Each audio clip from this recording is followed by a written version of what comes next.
Now, also today, this has been quite the news day. There is a new plan to try to, here's the term, Trump-proof the 2024 presidential election. A new plan. And it's coming together quietly. This is according to Greg Sargent, a columnist, one of my favorite columnists of the Washington Post. And he starts out by saying if Republicans succeed in blocking Democratic efforts to protect voting rights this week, you know that's an issue this week, and that's expected. They'll just use the filibuster rule, thanks to scum son of a bitches like Manchin and Sinema.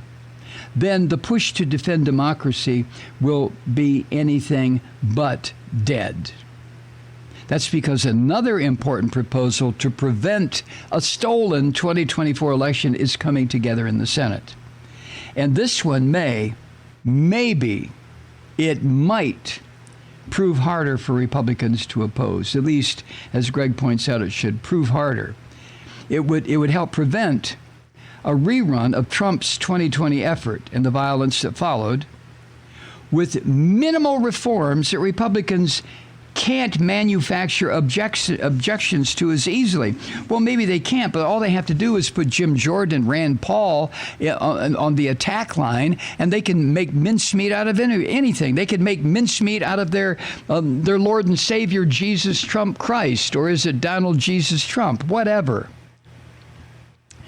Senators, you see, are close to completing a bill that will revise a law that goes back to 1887. It's called the Electoral Count Act. And the measure would repair or fix the ambiguities in that act that Trump directly exploited with his 2020 plot to overturn the election. Senator Angus King, an independent from Maine who's spearheading the bill, said, quote, "This is a clear and present threat to democracy," end quote. He's talking about the unchanged Electoral Count Act. So in coming weeks, this bill is going to be introduced by King and others, including Richard Durbin of Illinois, Amy Klobuchar of Minnesota. And this will be well after the voting rights debate, so it won't take energy toward that goal, the goal of making it impossible, or at least very, very difficult, to continue to deny so many people in this country the right to vote through gerrymandering or other means that these Christian fascists have come up with. And Angus King said of this bill that he and Klobuchar and Durbin are going to introduce, he said, quote, "It's very important to emphasize that this is not a solution to the voting rights issues being raised across the country," end quote. Because what the bill is trying to do is to block every pathway to a subverted election that the Orange Vomit's corruption exposed. And there are three main ones. The first one is very obvious when Trump tried to pressure Republican state legislatures to appoint rogue presidential electors in defiance of what the popular vote was in those states. The second was that Trump got dozens of congressional Republicans to try to invalidate the electors legitimately appointed by these so-called swing states. And then the third, Trump tried to convince Mike Pence to commit a crime against the United States and to declare the legitimate electors invalid. And of course, the orange son of a bitch failed on all three. But blocking those pathways so it can't happen again raises a difficult problem. Now, the people who are putting this bill together want to make it harder for members of Congress to invalidate a legitimate slate of electors from a state, and that would be based on false claims of election fraud. I mean, what is election fraud? Every single charge of election fraud by the Christian fascists has turned up a few little instances of election fraud committed by Republican voters. I mean, So if a state votes Democratic, then the electors from each congressional district within that state is charged under state law to follow what the people said under this new bill idea, because right now they're not. The electors, the whole thing was put together originally a couple of hundred years ago, was it, to deny people the right to vote. That the white male landowners or whoever were considered the members of the Electoral College would make the final decision, regardless of what the people decided.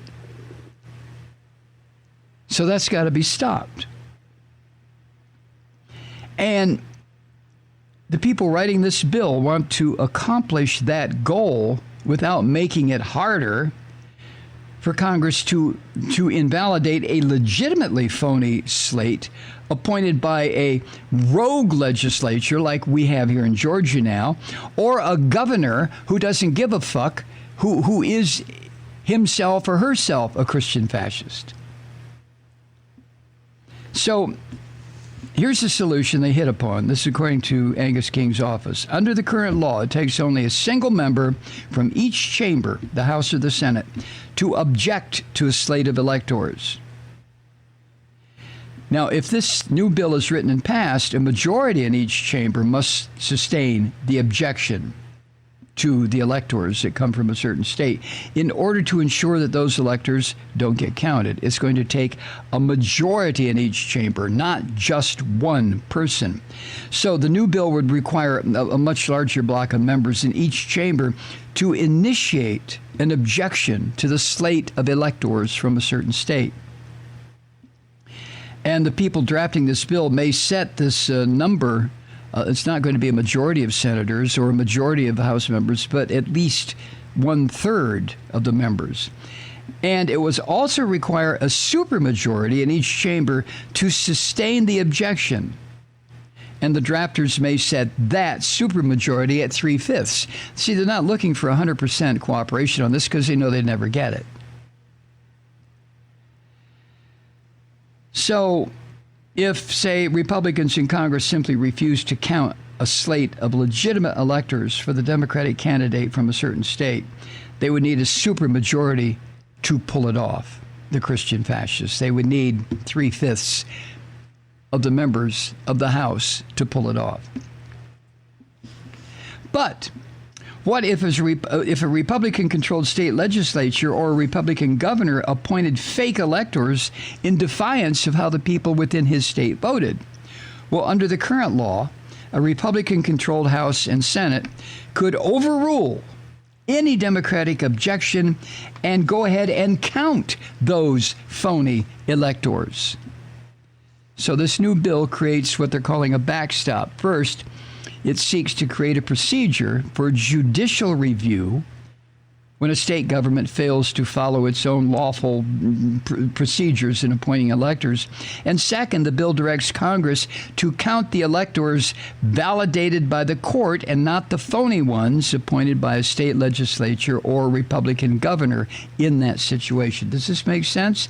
So what they're trying to do with these three people, Klobuchar, Durbin, King, they're trying to write a bill that would prevent these cheating, lying, goddamn Christian fascists from taking over.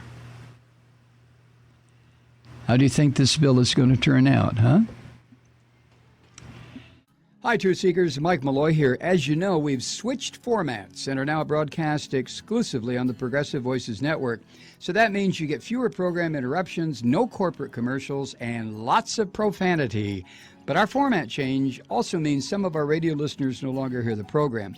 It's been a while since I mentioned our podcasts, so you may have forgotten that there is a way to listen to this program anytime you need a good dose of screaming. Visit MikeMalloy.com and subscribe to our podcast. As a podcast subscriber, you can download the program to your mobile device and take me with you wherever you go.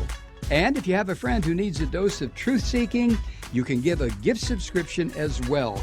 That's MikeMalloy.com, and never miss a minute of the uncensored fun and frivolity.